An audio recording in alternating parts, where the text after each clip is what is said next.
అదేనా?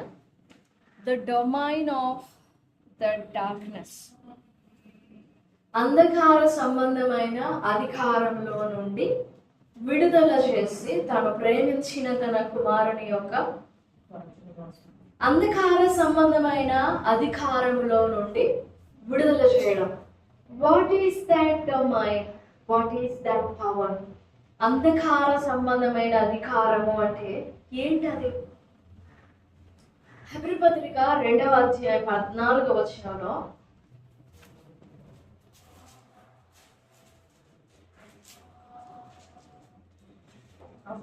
కాబట్టి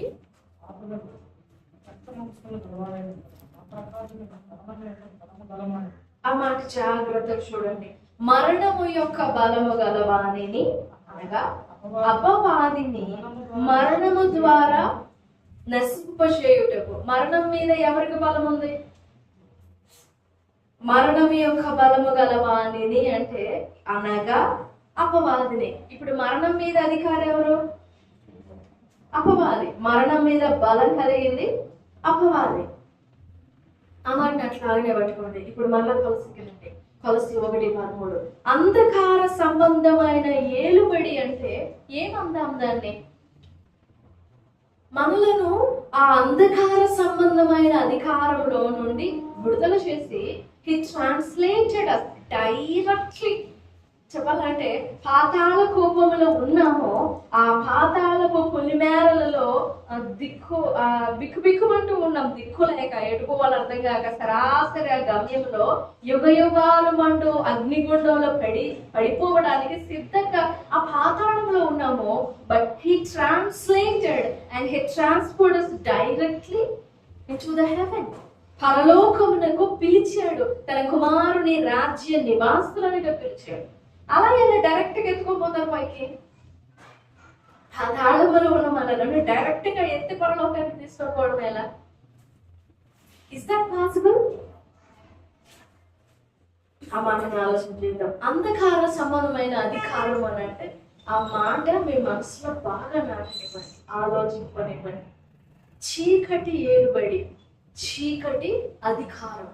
చీకటి కూడా అధికారం ఉందా? చీకటికి అసలు అధికారం ఉందా? ఉందా? ఉందా? ఉందా? చీకటికి అధికారం ఉందా? ఉంది. మాటికి ఉంది. చీకటికి అధికారం ఉంది. అంధకార సంబంధమైన ఏలుబడిలో నుండి, అంధకార సంబంధమైన అధికారములో నుండి, the power of darkness are the domain of darkness.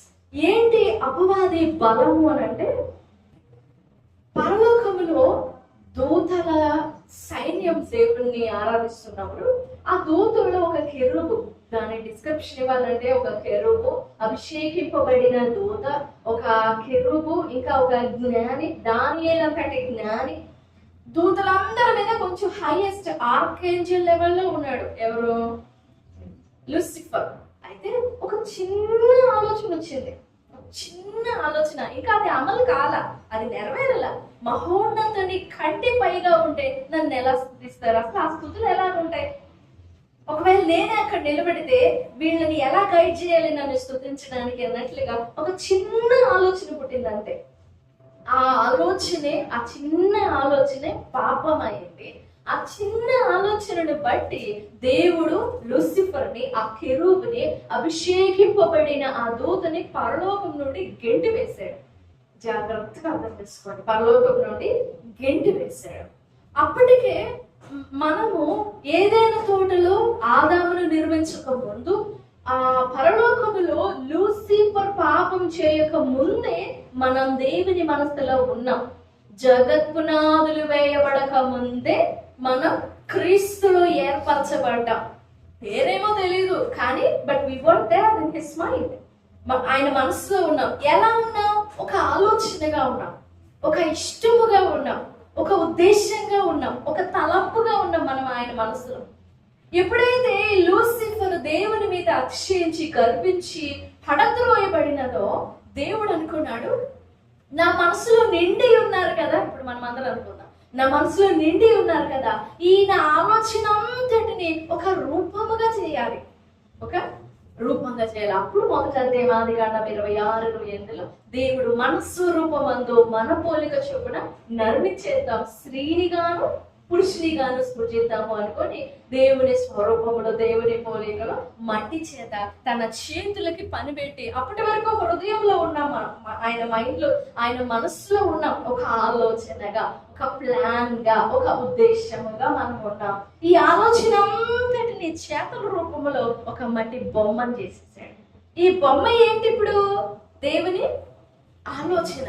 So you and I are the plan of God. మనం దేవుని ఆలోచన అయ్యి, మనం దేవుని ఇష్టమై ఉన్నాం. దేవా, నా పట్ల నీ ఇష్టం ఏంటో చెప్పు అని అంటే ఏం చెప్పడు ఆయన. నువ్వే దేవుని ఇష్టమై ఉన్నావు. నువ్వు ఆయనకి తగినట్లుగా మారాలంటే.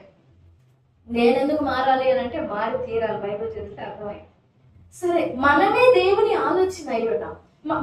మన జీవితం అంతా ఆదాము దేవుని స్వభావములో, దేవుని స్వరూపంలో, దేవుని పోలికలో. ఒక రకంగా చెప్పాలంటే 3వ అధ్యాయం 23వ వచనంలో దేవుడు ఒక మాట అంటాడు, ఆదాము మనలో ఒకని వంటి వాడాయడు. 22 అప్పుడు దేవుడైన యెహోవా ఇదిగో మంచి చెడ్డలను ఎరుగునట్లు ఆదాము మనలో అంటే ఎవరిలో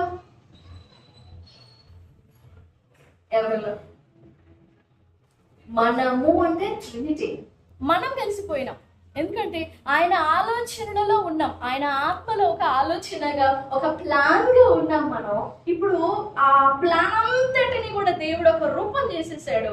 ఈ రూపము దేవుని ఆలోచన, ఈ రూపము దేవుని తలంపు, ఈ రూపము దేవుని ఇష్టం, ఈ రూపం దేవుని చిత్తం, ఈ రూపం దేవుని ఉద్దేశం. అయితే అపవాదం ఏం చేసిందంటే, దేవుని ఇష్టం ఇలా తిరగలాటం ఏంటి, ఏదనుకోవడం, వామ్మో ఈ జనాంగము కనుక స్ప్రెడ్ అయిందనంటే ఇక నాకు పుట్టుకలు ఉండవు, నాకు అసలు స్పేస్ ఉండదు అని చెప్పేసి అపవాది ఆ ఆలోచన మీదనే దాడి చేస్తుంది. ఎప్పుడు కూడా అపవాది మన ఆలోచనల మీదనే ఫస్ట్ అది దాడి చేసేది. ఆలోచన కంటి నుండి చూసినా, నోట్లో నుండి తిన్నా, చెవి నుండి విన్నా, హృదయంలో ఆలోచించిన, మొత్తం కేంద్రీకరించబడేది ఇక్కడే ఆలోచన. సో ఈ ఆలోచనని నేను చెరిపివేయాలి. ఎలా చెరిపివేయాలి? వాళ్ళు రూపించబడిందే దేవుని స్వభావంలో, వాళ్ళు ఉన్నదే దేవుని పోలికలో, ఉన్నదే దేవుని మహిమలో. దేవుడు అసలు ఒక నిమిషం కూడా వదిలిపెట్టట్లేదు వాళ్ళని. అలాంటప్పుడు ఎలా వెళ్ళాలి వాళ్ళ దగ్గరికి? డైరెక్ట్ గా పోలేదు. అందుకే చెప్పేసి పరలోకంలో నేను ఏ ఆలోచనను బట్టి దేవుడు నన్ను గెట్టేసాడో ఆ ఆలోచనతో ఇప్పుడు దేవునితో యుద్ధం చేయాలి అని చెప్పేసి ఇది నిజమా కూడా దీర్ఘం తీసుకుంటుంది. క్వశ్చన్ అప్పుడే పుట్టింది. అప్పటి వరకు క్వశ్చన్స్ లేవు, డౌట్ కానీ క్వశ్చన్ కానీ ఆన్సర్ కూడా అవసరం లేదు. దేవా నాకు ఆన్సర్ చెప్పు అనకూడదు, నాకు సమాధానం ఇవ్వు అని అవసరం లేదు. ఇఫ్ యు న్యూ హిమ్, నువ్వు ఎరుగై ఉంటే నీకు సమాధానం ఇవ్వాల్సిన అవసరం లేదు. దేవుడు నీకు జవాబుదారి కాదు. తెలియకపోతే హీఈస్ ఆన్సరబుల్ అంటావు నువ్వు, కానీ ఆయన ఆన్సరబుల్ కాదు. సరే, అప్పటికప్పుడే క్వశ్చన్ పుట్టింది. ఇది నిజమానగానే వాళ్ళలో ఆలోచన అవును కదా ఏంటి? ఆ చిన్న ఆలోచన ద్వారా నిండిపోయిందండి అపవాది. ఎందుకంటే ఈ ఆదాము కూడా ఒక ఆలోచనే కదా, ఈ ఆదాము కూడా ఒక తలంపు కదా, ఆదాము కూడా ఒక చిత్తం, ఒక ఉద్దేశం కదా. ఒక చిన్న ఆలోచన తీసుకురాగానే నరాల్లో నిండిపోయిందండి అపవాది. అపవాది తీసుకొచ్చిన చిన్న ఆలోచన నరాల్లో నిండిపోయింది. నరాల్లో సంపూర్ణంగా నిండిపోయింది. ఇక చెప్పాలంటే అపవాది. అందుకే యేసు ప్రభు వారు అన్నారు, ఎవరిని? పేతురుని. సాతానా. కంప్లీట్ వర్డ్ అంటే ఇంకంతే. ఎందుకు నిన్ను అపవాది ప్రేరేపిస్తుందని అనలేదు. అపవాది, సాతానా. పౌనా వెనక్కి వెళ్ళినట్టు అది కాదు. ఎందుకు సాతానా అన్నాడు? మనం నింపబడిన బలము అపవాది బలము. ఒక చిన్న ఆలోచన ఆ రోజు ఏదైనా ఒక చిన్న ఆలోచన తీసుకొస్తేనే నీకు వెళ్ళ పాపం అంకెళ్ళమైపోతే, ఇప్పుడు ఆ ఆలోచన ఎన్ని వేల లక్షల కోట్ల రెట్లు పెరిగిపోయి ఉంటది. ఇప్పుడు మనలో నింపబడి ఉన్న బలం ఏ రేంజ్లో ఉంటది? నా మాట అర్థమవుతుందా? ఈ డొమైన్ ఆదాము ఆ దేవుని మహిమను అపవాది చేతిలో పెట్టేసి అపవాది దగ్గర ఉన్న మంచి చెడ్డల తెలివిని కొనుక్కున్నాడు. అమ్మబడ్డాము. తెలుసు ఏది మంచో ఏది రైట్ తప్పు, ఎందుకంటే తిన్నాను కాబట్టి మంచి చెడ్డల తెలివినిచ్చి పండు తిన్నాం. ఆదాము ద్వారా మొత్తం అందరం తినేసాం, సర్వలోకం తినేది. అందుకనే మనిషికి ఏది తప్పో తెలుసు, ఏది మంచో కూడా తెలుసు. కానీ నేను ఒకవేళ మంచి చేయాలనుకున్నా అది ఆటోమేటిక్గా చెడైపోతుంది. Because I was filled with evil. నా నరాల్లో నిండుకొని పాతుకొని పోయి ఉండింది అంధకార సంబంధమైన బలం, చీకటి యొక్క బలం. అందుకే నేను వాక్యం వినాలన్నా విన్నే, విశ్వసించాలన్నా, ప్రార్థించాలన్నా, ఇప్పుడు లోపలంతా ఆ అపవాది బలాన్ని నిండా అట్లానే ఇప్పుడు ఉన్నదానంతా అలాగనే సెట్ కొంచెం కూడా కదిలించకుండా డిస్టర్బ్ చేయకుండా అలాగనే ఉంచి, దేవా నీ నియమాలు అనుసరించేటట్లు నాకు జ్ఞానమే, నీ వాక్యం లోబడేటట్లు నాకు జ్ఞానమే, నీ వాక్యం అనుసరించినట్లుగా నన్ను నీ వాక్య సంబంధిగా చేయనంటే ఎలా చేయాలి? దేవుడు ఏ దిక్కు నుంచి చేయాలి? లోపల నిండి ఉన్నదేమో సంపూర్ణంగా అపవాది బలం. 8వ అధ్యాయం 44 వచనంలో యేసు ప్రభువారు అన్నారు, మీరు మీ తండ్రి యగు అపవాది సంబంధులు, మీరు మీ తండ్రి దురాశలు నెరవేర్చుకోరుచున్నాడు. ఆది నుండి వాడు నరహంతకుడై ఉండి వాడు అబద్ధమానుడప్పుడెల్లా తన స్వభావమును అనుసరించి మాట్లాడతాడు. తను నిండుకొని ఉన్న స్వభావము అపవాది స్వభావము, అపవాది బలం నరాల్లో పాతుకొని పోయింది. ఈ నరనారాల్లో నింపబడి ఉన్న ఈ బలములో నుండి నేను విడుదల పొందేది ఎలాగా? నాకు చేతనైద్దా? ఎప్పటికైనా 8,000 సంవత్సరాలకైనా చేతనైద్దా? లూకా సువార్త 23వ అధ్యాయంలో యేసు ప్రభువారు మరింత వేదన పడి ప్రార్థన చేయుచుండినప్పుడు ఆయన చెమట గొప్ప రక్త బిందువుల వలె 22, 44, 43 కూడా చూడండి. 22వ అధ్యాయం 43వ వచనం. అప్పుడు పరలోకం నుండి కనబడి బలపరిచెను. ఆయన వేదన పడి మరింత ఆతురముగా ప్రార్థన చేయగా ఆయన చెమట, అదేంటి దేవదూత వచ్చి బలపరిచిన తర్వాత మరింత వేదన పడ్డం ఏంటి? ఆయన ఆ మాట ఆలోచన చేయండి. 42లో తండ్రి ఈ గిన్నె నా యుద్ధ నుండి తొలగించు, నీ చిత్తమైతే తొలగించు, లేకపోతే నో ప్రాబ్లం, నా ఇష్టం కాదు, నా చిత్తంగా. అక్కడ యేసు ప్రభు వారు కన్ఫ్యూజన్ లో లేరు. ఆయన కన్ఫ్యూజన్ లో ఉన్నాడు, అందుకే దూత వచ్చి బలపరిచింది అని నన్ను అర్థం చేసుకుంటారా? That's not right. He is not in confusion, but he admits that it's your will and I carry this cup, I drink this cup. నేను ఈ గిన్నెని పుచ్చుకుంటాను. దాని తరువాత ఎందుకు పరలోకం నుండి ఒక దూత వచ్చి ఆయన భుజమును తట్టి ఆయన్ని బలపరచాల్సి వచ్చింది? ఎప్పుడు మనల్ని బలపరచాల్సిందే? తండ్రి చిత్తమునకు సమర్పించుకున్నాక యేసు ప్రభు వారు బలహీనమయ్యారా? తండ్రి చిత్తానికి ఆయనను నా చిత్తం కాదు, ఆయనను నీ చిత్తమే అని తండ్రి చిత్తానికి తన సంపూర్ణాన్ని అప్పగించుకున్న తర్వాత యేసు ప్రభు వారు బలహీనమైపోయారా? శరీరము బలహీనమే కానీ ఆత్మ సిద్ధంగా ఉన్నది అన్నారు పేతురుతో. దాన్ని మనం కాపీ చేస్తాం. యేసు ప్రభు వారి మాట అది మనం కాపీ చేస్తాం. శరీరం సిద్ధమే కానీ ఆత్మ బలహీనంగా ఉంది. అక్కడ దూత ఎందుకు బలపరచాల్సి వచ్చింది ప్రభువునంటే, గెత్సెమనే తోటలో గమనించండి, ప్రతి వ్యక్తిలో నిండుకొని ఉండిన అపవాది బలము, ఆ అపవాది బలాన్ని ఎదిరించడానికి యేసు ప్రభు వారి భూమి మీదకి వచ్చింది. మొదటి యోహాను పత్రిక 3వ అధ్యాయం చూడండి, 8వ వచనం. 3:8 అపవాది మొదటి నుండి పాపం చేయించున్నాడు కనుక అపవాది సంబంధి క్రియలను లయపరచడానికి ఆయన ప్రత్యక్షుడైనప్పుడే భయం వేసింది. సర్వోన్నతుడైన దేవుని కుమారుడా, మాతో నీకేం పని? అపవాదికి తెలిసింది ఎందుకు? తన బలాన్ని లయపరచటానికి భూమి మీదకి దేవకుమారుడు వచ్చాడు. అందుకే శోధించింది. నువ్వు నిజంగా దేవుని కుమారుడు అయితే ఈ రాళ్ళు రొట్టెలుగా చేసుకొని తిను, నిజంగా దేవుని కుమారుడు అయితే పర్వత శిఖరం నుండి దూకు, దేవుని దూతలు చేతులతో ఎత్తుపట్టుకుంటారు కదా, రాయి తగలకుండా ఎత్తుపట్టుకుంటారు కదా, నువ్వు నాకు ఒక్కసారి ఒక నిమిషం ఒక్క నిమిషంలో సర్వలోక మహిమ నీకు ఇచ్చేస్తాను. ఎందుకంటే అపవాదికి తెలుసు ఆ పర్సన్ దేవుని కుమారుడు అని. ఆయన ఈ భూమి మీద ప్రత్యక్షమైనది ఎందుకు అని అంటే దాని క్రియలు పట్టబయలు చేయడానికి, దాని బలాన్ని పట్టబయలు చేయడానికి. అందుకని ఆయనను ఇస్కరియోతు యోధ అప్పగించినప్పుడు ఇస్కరియోతు యోధ హృదయంలో ప్రవేశించి ఆయన్ని అమ్మివేయనట్లుగా ప్రేరేపించింది. యోధాని ప్రేరేపించి అంతా నేను అనుకున్నట్లుగానే జరుగుతుంది అనుకోండి. ఎవరు? అపవాది. ఎవరు అనుకున్నట్లుగా? ఎవరి జీవితంలో?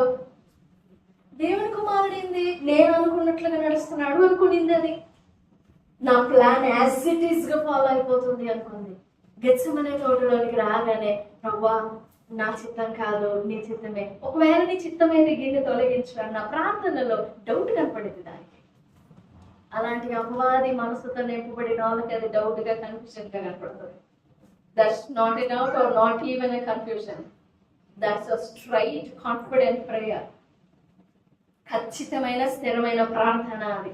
సరే, నీ చిత్తం అయితే అనే మాట వినగానే అపవాదికి he is walking as I was thinking, my plan నడుస్తుంది అనుకొని ఆ గెత్సెమనే తోటలోనికి ఆయన మొక్కలు ప్రార్థిస్తున్నప్పుడు ఆయన ఎదిరించడానికి భూమి మీద బ్రతుకుచుండిన మనిషి, చనిపోయిన మనిషి, పుట్టబోవ మనుషులందరి మీద అపవాది ఎంత బలమైతే కనపరచగలదో, ఎంత సైన్యాన్ని సమకూర్చగలదో దాన్ని సర్వ సైన్యంతో, దాన్ని సమస్త బలముతో యేసుప్రభు వారి మీద దాడి చేసింది.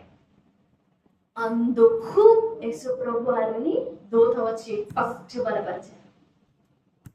Be strong that you are going to face the whole power and the whole army of Satan. నా మాట అర్థమవుతుందా? ఒక్కొక్క వ్యక్తి మీద అపవాది ఎంత బలం వినియోగిస్తాం, కానీ మనలో చాలా మంది ఆ విషయాన్ని గ్రహించలేదు. అది ఎంత బలం కనపరుస్తూ ఉంటుందో, ఎంత దాడి చేస్తూ ఉంటుందో. We don't fight over it. We just compromise with it. You be the head of my life అంటాం, be the crown of my life అంటాం. So I can't do anything, do as you will అంటాం. నీకు ఇష్టం వచ్చినట్లు చేసుకో, నేను బలహీనుని అని లొంగిపోతాం మనం. కానీ ఈ అపవాది బలమంతా కూడా తన సర్వసైన్యం, ఎందుకు? నేను అనుకున్నట్లుగానే జరుగుతుంది, ఒక దెబ్బతో ఎన్ని ఓడించి చంపేయచ్చు అనుకొని ఆ సమస్త బలముతో ఇప్పుడు నీ మీద అపవాది ఎంత, ఇప్పుడు ప్రభు మరణించిన తర్వాత తిరిగి లేచిన తర్వాత నీ మీద అపవాది ఎంత బలం చూపిస్తుంది అనుకుంటున్నావో, ఇప్పుడు నీ మీద చూపించుతున్న బలం అంతా కూడా ఒకనాడు 2025 సంవత్సరాల క్రితం యేసు ప్రభు వారు గెత్సెమనే తోటలో ఉన్నప్పుడు, ఆయన మోకరిల్లి ప్రార్థిస్తున్నప్పుడు ఆయన మీద బలముగా దాడి చేసింది. ఎందుకంటే దాట్స్ లైఫ్ అండ్ డెత్ అనుకునేది అపవాది. చేస్తే ఇప్పుడే నేను గెలిచేది, ఇంకా లేకపోతే గెలిచేది లేదనుకొని ఉన్న సర్వ సైన్యాన్ని తీసుకొచ్చేసి, అయితే ఆ బలం, ఆ ఒత్తిడి వలన, ఆ భారము వలన ఆయన వేదన పడి, ఇప్పుడు చదవండి 44 వచనం, లూకా 22:44. ఆయన వేదన పడి మరింత ఆతురముగా ప్రార్థన చేయి. ఎందుకు ఆతురత? And being in an agony, he prayed more earnestly. అపవాది తన మీద దాడి చేసే కొలది, అపవాది తన బలాన్ని కనుపరిచే కొలది నీ మీద, ఇప్పుడు నీ మీద ఎలాంటి బలం చూపిస్తుంది అనుకుంటున్నావు, ఈ బలం చూపించే కొలది యేసు ప్రభు వారు ఎదుట ఫైట్ చేస్తున్నారు అగైన్స్ట్. దాని బలం చూపిస్తా ఉంది. యేసు ప్రభు వారు పోరాడినారు దాంట్లో. ఆ పోరాటంలో ఆయన గుండె, ఆయన హృదయం చితికిపోయి బ్లడ్ వెయిన్స్ లో ప్రవహించాల్సిన రక్తము చెమట గ్రంథుల్లోకి వచ్చేసింది. మరింత ఆతురముగా ప్రార్థన చేయగా ఆయన చెమట నేల పడుచున్న గొప్ప గొప్ప రక్త బిందువుల వలె ఆయన. ఏదైనా తోటలో ఆదాముని ఒక చిన్న ఆలోచన చేత నిలువెల్లా నింపేసుకునిందో తన బలాన్ని, ఆ గెత్సేమనే తోటలో యేసు ప్రభువారు దాని సమస్త బలాన్ని కాలుతో తొక్కి పడేశారు. ఎంతో బలాన్ని తీసుకొచ్చింది అది, కాలుతో తొక్కేశారు. అయితే దానికి విజయము గెలుపు ఓటమి అర్థం కాల. సరే, ఆయన అప్పగింపబడ్డాడు కదా, సిలువేయబడ్డాడు. తండ్రి వీరేం చేస్తున్నారు, వీరేపు 7 మాటలు మాట్లాడిన తర్వాత అంతా అయిపోయి, తండ్రి నీ చేతికి నా ఆత్మను అప్పగిస్తున్నాను అన్నాక ఆయన గొప్ప కేక వేసి ప్రాణం విడిచినాకంట భూమి మీద దద్దరిల్లిందట దాని స్వరం. అపవాది నా మీద ఎంత బలం వినియోగపరచగలదు, బ్రింగ్ ఇట్ మే, ఎంత బలమైన తీసుకురాని ఆ బలమంతటిని కూడా యేసు ప్రభు వారి సేవలో గెలిచేశాడు, కొట్టి పడేశాడు. సరే, ఆయన మరణించినప్పుడు అంట, ఓ నా ప్లాన్ ఎంత సక్సెస్ అయిపోయిందని భూమి బద్దలయ్యేటట్లుగా, సమాధులు తెరవబడేటట్లుగా, భూమి మీద ఉన్న సమాధులు తెరవబడేటట్లుగా, భూకంపం వచ్చేటట్లుగా, దద్దరిల్లేటట్లు కేకలేస్తుందట అవ్వాలి, నేను గెలిచాను. కానీ ప్రభు ఏం చేస్తున్నారు? సమాధిలో ఉండి, ప్రభు సమాధిలో ఉన్నాడు, నేను ఆయన బంధించేశాను అనుకుంటుంది అవ్వాలి. ప్రభు సమాధిలో ఉండి ఏం చేస్తున్నారు? సమాధిలో ఉండి ప్రభు ఏం చేశారు? 1వ రోజు గడిచిపోయింది, ఓ నేను గెలిచాను అనుకుంది. 2వ రోజు గడిచిపోయింది, అబ్బా అస్సలు నా శక్తికి మించిన వాళ్ళు ఎవరు అనుకుంటుంది. 3వ రోజు గడుస్తుంది, నా శక్తికి మించిన వాళ్ళు ఎవరు అనుకుంటుంది. కానీ 3 రోజులు ప్రభు ఏం చేశారు తెలుసా? అప్పటి వరకు భూమి క్రింద ఉంది పాతాళం. ఈ భూమి క్రింద నుండిన విశ్వాసులైన వారిని, అంటే అబ్రహాము, దావీదు, మోషే, సమూయేలు, ఇలాంటి వాళ్ళందరినీ కూడా ఒక్క కాడికి సమకూర్చాడు. ఆయన సమకూర్చి సొదొమ గొమొర్రా కాల్చబడినప్పుడు దుర్మార్గులైన వారు, పాపమైన చేసిన వారు మరణించారే, వాళ్ళకు సువార్త చెప్పాడు. జలప్రళయం, నోవహు కాలంలో జలప్రళయంలో మరణించిన వాళ్ళు ఉన్నారే, అక్కడ ఉన్నారు, వాళ్ళకి సువార్త చెప్పాడు. సువార్త చెప్పి 3వ రోజు ఆయన ఒక్కడే తిరిగి లేవల. వీళ్ళందరినీ చేత పట్టుకొని చెరగా పట్టుకొని పోయిపోయాడు. అప్పుడు తల దించుకుందంటే అపవాది ఏం చేస్తుంది? ఇంకా నాకు చదివే ఫస్ట్ లో ఫిబ్రవరి 2:14 మరణము యొక్క బలము గలవాణిని, అనగా అపవాదిని మరణము ద్వారా మరణింపు చేయుటకును ఆయన రక్త మాంసములలో పాలివాడయ్యాడు. ఆ మాటని బాగా అర్థం చేసుకోండి, ఎంత శక్తివంతమైన మాట. మరణము యొక్క బలము గలవాణిని, అనగా అపవాదిని మరణము ద్వారా నశింపజేయుటకును జీవిత కాలం అంతయు మరణ భయము చేత దాస్యమునకు లోబడిన వారిని విడిపించుటకును ఆయన కూడా రక్త మాంసములలో పాలివాడాయను. ఇప్పుడు నిలువెల్లా నిండుకొని ఉండింది అపవాది బలం. ప్రజెంట్ యేసు ప్రభు వారు తిరిగి లేవక ముందు, ఆయన లేచేంత వరకు నిలువెల్లా నిండుకొని ఉంది. ఒక్కసారిగా ప్రభు ఈ మరణమే కదా దాని ఆయుధం, మరణమే కదా దాని బలం, దాని కిరీటం ఆయుధం మరణమే కదా. ఈ మరణాన్ని చంపేసరికి ఒక్కసారిగా మన మీద ఉండిన అపవాది ఏలుబడి పటాపంచమైంది. ఒక్కసారిగా మన మీద అపవాది ఎంత పట్టు కలిగి ఉండిందో ఆ పట్టంతా కోల్పోయింది. ఎందుకంటే తల చెప్పుకొట్టేశాడు కదా, ఇంకా తల ఆడబెట్టుకుంటుంది, అది చచ్చిపోయింది, దానికి బలం లేదు. కానీ మనము నేనేం చేయలేను, నాకు చేత కాదు, నేను నిలబడలేను, నాకు సాధ్యం కాదు, నాకు వీలు పడదని చెప్పేసి దాన్ని బ్రతికిస్తూ ఉంటాం. దానికి గాలి ఊది ఊది ఊది ఊది ఊది దానికి అధికారం కూడగడతా ఉంటాం. అది కూడా ఈ గాలి మేడల మీద కట్టుకున్న అధికారాన్ని చూసి ఓ బెంబెలెత్తుతా ఉంటాం, గర్జిస్తా ఉంటది, ఓ నేను ఎంత శక్తి కలదాన్ని, అంత శక్తి కలదాన్ని. కానీ ఒకనొక దినాన్ని అది మన కాళ్ళ క్రింద చితకతొక్కబడింది. ఇప్పుడు నీ హృదయంలో నీవు నిండి ఉండిన బలం ఎవరిది, ఏంటది ఒకసారి పరిశీలన చేసుకో. నిండి ఉన్నది అపవాది బలమా, లేక యేసు ప్రభు వారు జయించిన ఆయన ఆత్మ బలమా?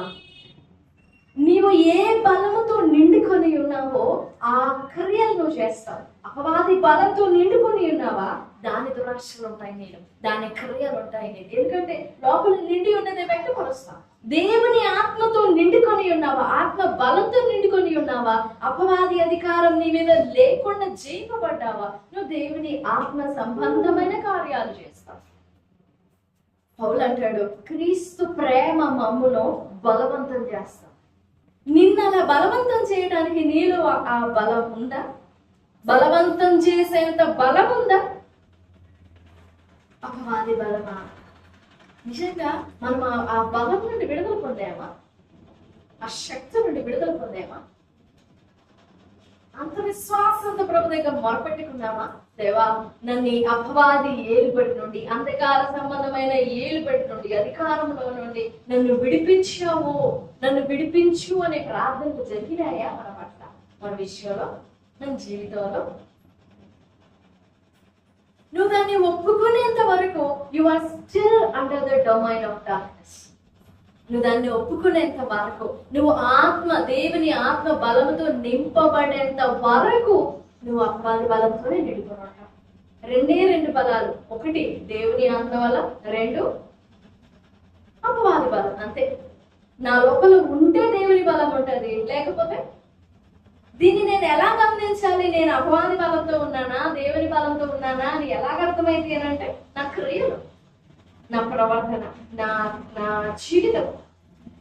సో ఈ ప్రశస్తమైన మధ్యాహ్న సమయంలో మన జీవితంలో ఒకసారి పరిశీలన చేస్తాం.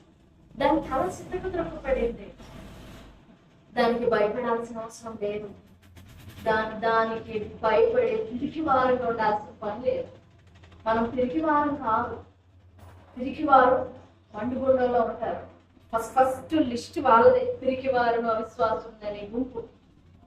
ఈ ప్రశస్తమైన సమయంలో అపవాది బలం సంపూర్ణంగా మన మీద నుండి కొట్టివేయబడాలి. దాన్ని కొట్టేసుకోవాలి, ఒప్పుకోవాలి దేవుని దగ్గర. దేవా, నా జీవితంలో నిలువెల్ల నరాల్లో నిండి ఉండిన అపవాది బలాన్ని నశింపచేయి. దేవుడు కొట్టేశాడు, అయితే నువ్వు అడగాలి, దాన్ని అడిగి నువ్వు విడుదల పొందుకోవాలి. లేకపోతే ప్రార్థన చేయడానికి చేస్తాం, వాక్యం వినడానికి వినడంలో, పాటలు పాడడానికి పాడదాం, విశ్వసించడానికి విశ్వసిస్తాం, లేక అది నిలబడదు. ఎందుకంటే లోపల నిలువెల్ల సంపూర్ణంగా నింపబడింది అపవాది బలం కాబట్టి. చేయాలనిపిస్తుంది, ప్రార్థన చేయలేదు. విశ్వసించాలనిపిస్తుంది, విశ్వసించలేదు. ఎందుకంటే ఎక్కడో కొద్ది గొప్ప ఒక రవ్వు కొంచెము అపవాది బలం కనపడతాం, అది కనపడకూడదు. నిలువెల్ల శుద్ధముగా కాల్చబడాలి, కడిగి వేయబడాలి, దేవుని బలముతో నిండుకోవాలి. ప్రభు సన్నిధిలో వేడుకుందాం. ఆ మాట 11వ వచనంలో చెప్పినట్లుగా ఆయన మనలను అంధకార సంబంధమైన అధికారంలో నుండి విడుదల చేసి తన కుమారుని రాజ్య నివాసులనిగా చేశాడు.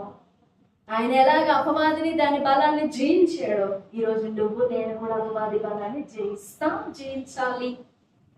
అయితే ప్రశ్న, నువ్వు జయించావా?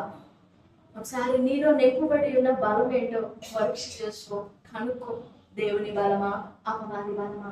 ఒకవేళ అపవాది బలం అయితే సంపూర్ణంగా అది కడిగి వేయబడాలి. రమ్మంతా కూడా కనపడకూడదు, కొంచెం దాని నీడ కూడా కనపడకూడదు, కొంచెం దాని ఛాయలు కానీ, రూపం కానీ, గుర్తులు కూడా కనపడకూడదు. చంపివేయాలి దాని బలాన్ని. ప్రభు సన్నిధిలో వేడుకుందాం. ప్రభు సహాయపడతారు. దేవుడి మాటలన్నీ మనం వెతికిడిగా దీవించును గాక. ఆమేన్, ఆమేన్. తరలో వచ్చి మోకరించినట్లయితే చిన్న ప్రార్థన చేసుకుందాం.